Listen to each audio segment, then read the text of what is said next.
Hi everybody, this is Alchemist 2 and I'm back again with another book review.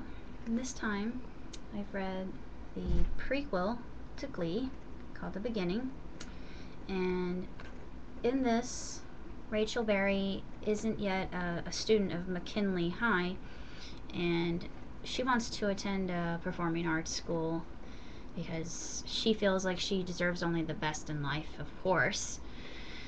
And we get to meet all of our different characters: Artie, Kurt, Puck, Mercedes, Santana, who's still a bitch. Nothing much has changed with her.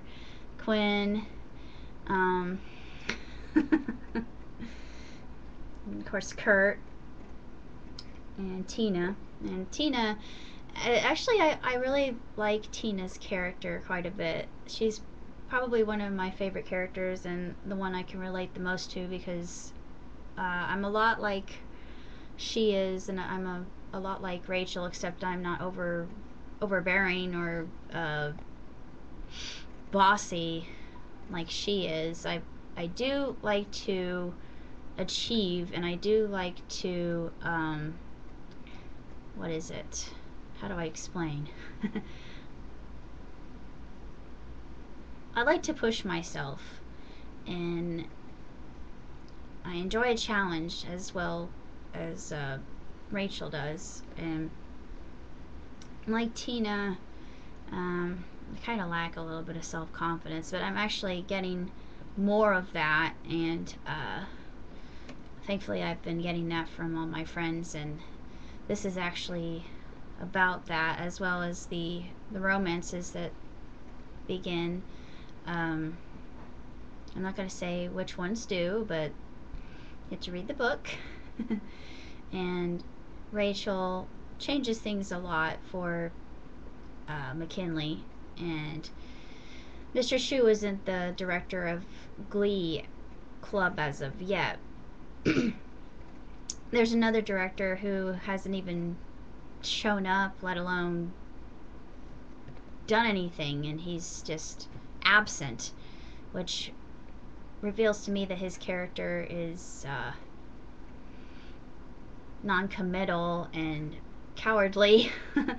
And of course we meet there was a counselor before Mrs. Pillsbury, and we get a little bit of backstory on her, but not too much. We get to know about Mrs. Pillsbury's character, and she's exactly the way she is in the show. Nothing much has changed. Principal Figgins is the same. Sue Sylvester's still a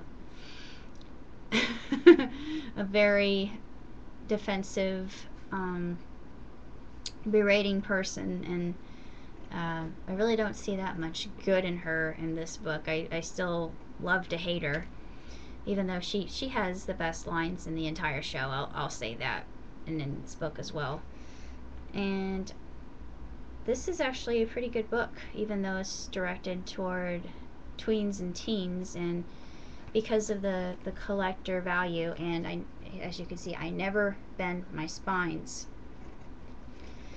so I can always keep my books in mint condition.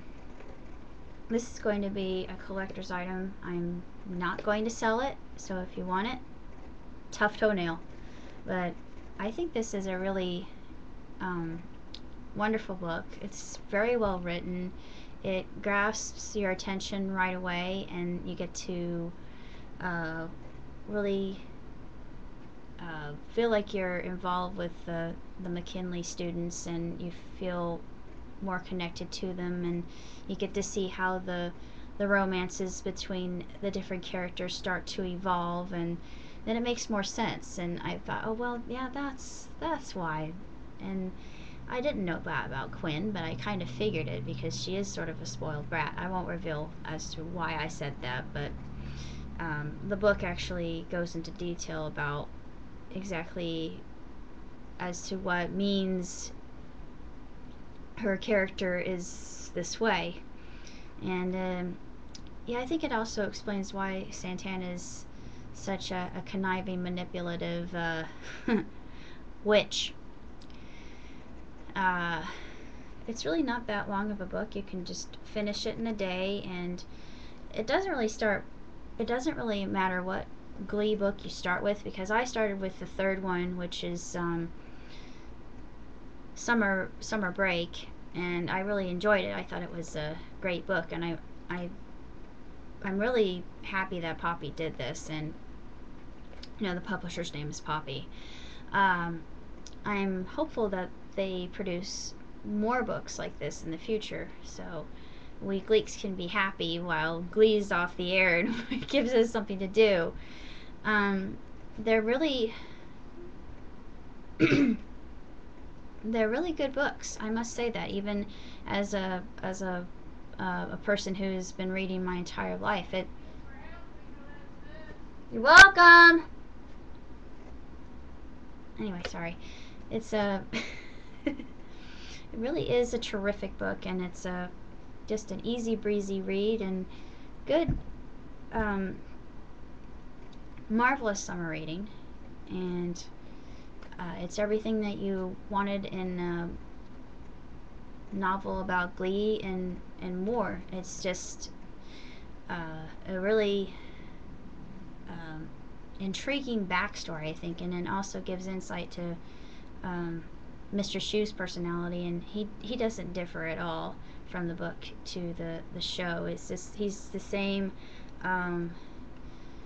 lovable, hip, really cool professor that everybody always wants. The type of guy who can teach you anything, and looks don't help, and looks help quite a bit as well. I'm sorry, I didn't really sleep that well last night, so probably most of the things I say that are coming out of my mouth don't make any sense, but well, we all love Mr. Shu, I think, except for Sue. Sue hates Mr. Shu with a vengeance, but I think the reason being for that was revealed in the show. She's just jealous, and she's bitter, but now we know why. Just because I think that Mr. Shu has love in his heart, and he has a joie de vivre, and he enjoys teaching. He adores his students. He wants the best for them. He wants to nurture them. He wants to help them grow, and he wants to cultivate those talents. And these are the merits of a exceptional, tremendous teacher. And I'm going to go off as an aside here, as I'm going to dedicate this to all the all the outstanding teachers I have ever had. You know who you are. I'm not going to mention you by name, but you've changed my life, and you've made learning an adventure for me. You caused me to adore history when at first I loathed it. I used to be completely terrified of algebra. No longer. I see that it is an extremely important discipline, and one that makes all the difference in the world, particularly with irrational numbers. Not many of you know this, but irrational numbers are extremely important in the scheme of the universe. If we didn't have irrational numbers, we wouldn't exist. Suffice it to say, I respect math on an entirely different level now, even to a particulate level that I never quite understood before. For those teachers who saved my bacon, you know who you are. Thank you. I think that without your help, I would have been in huge trouble, and many thanks for that. I can't repay you, but I think that this little dedication here for every teacher from grade school on up who has made me into the person that I am today, and even for fictional teachers, we should have more teachers like the very handsome and sexy. Well, I really shouldn't say that, because that just gives a bad really bad view of teachers that happen to be that way. But hey, I mean, come on.